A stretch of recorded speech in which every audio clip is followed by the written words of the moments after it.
皆さん、こんにちは。アメリカ生活楽じゃない、ナビゲーターのサラです。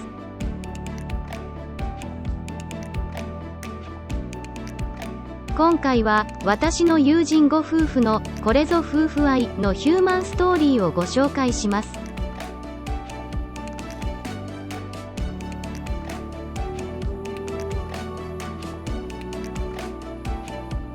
友人の在米25年の日本人ご夫婦が日本に一時帰国した際、人間ドックに入った時に宣告されたのは、ご主人は腎臓がかなり悪いのでアメリカに戻ったらすぐに検査をしなさいということ。それが彼らの治療の日々の始まりでした。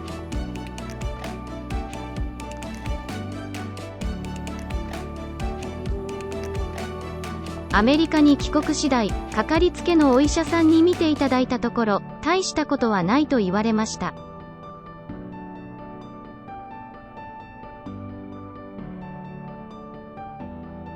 それでも、どうしても不安なため、腎臓専門医を訪ねて検査をしてもらいました。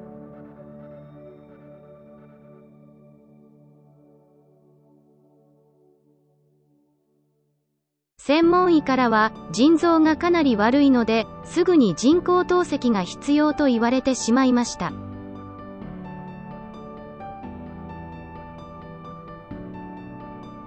人工透析なんて何なのか、よくわからず、言われるがままに透析を受けることになったそうです。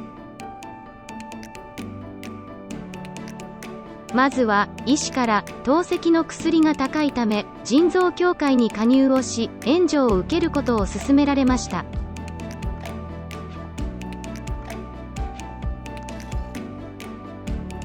人工透析は、透析専門のところに行き、週に3回、1日中透析を受けるか、日本ではまだ少ない、自宅で就寝中の8時間、装置を装着して寝たままでの治療となる、腹膜透析をするというものでした。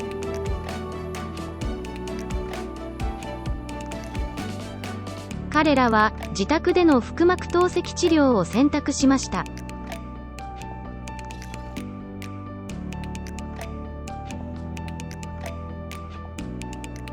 毎月、重い何箱にもなる透析の液が自宅に送られてきます。この透析の薬はいくらだと思いますか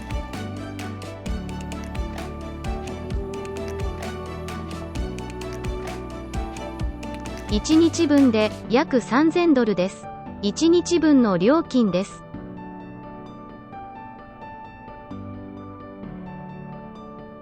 ただし、先に言いました、医師の勧めで加入した腎臓協会がほとんどを援助してくれるので、自己負担は 1% 以下でした。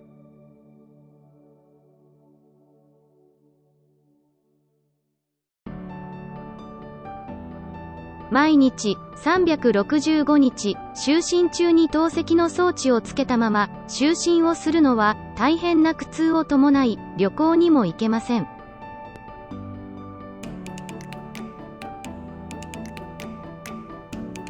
これからの人生で一緒に旅行も行きたいですし、自営の仕事も頑張ってもらおうと、奥さんは自分の腎臓を一つ、旦那さんにあげようと、一世一代の決心をしました。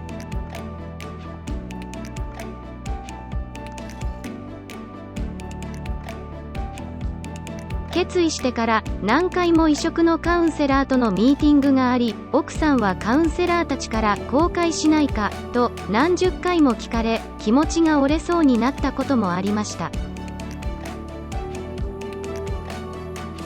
でも旦那さんの辛い透析を毎日見るのも耐え難いことです。多くの検査を経て、それから1年後に移植手術となりました。旦那さんと奥さんは同時に別々の手術室に入り、奥さんの腎臓が採取され、別手術室で待つ旦那さんにすぐに移植されました。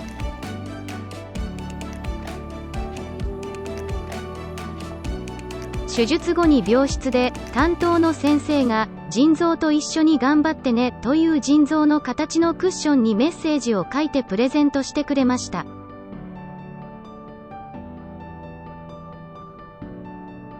手術は無事に終わり、腎臓提供者である奥さんは、腎臓協会により病院の特別室で入院をさせてもらいました。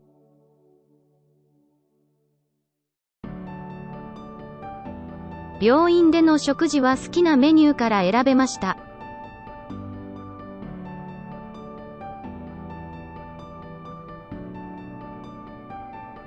2人は無事、数日後に退院をし、ご主人は薬の副反応などで食事ができないほどの口内炎に見舞われましたが、1年後の今は2人とも通常の生活に戻り、自営の仕事も元気にされています。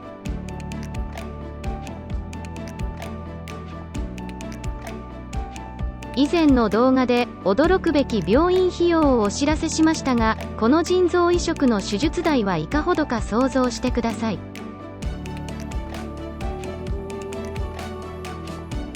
はい、ご覧の通り200万ドル、日本円で約2億円以上です。これは移植手術にかかった代金と病院の費用だけです。他に治療費、薬代などが請求されます。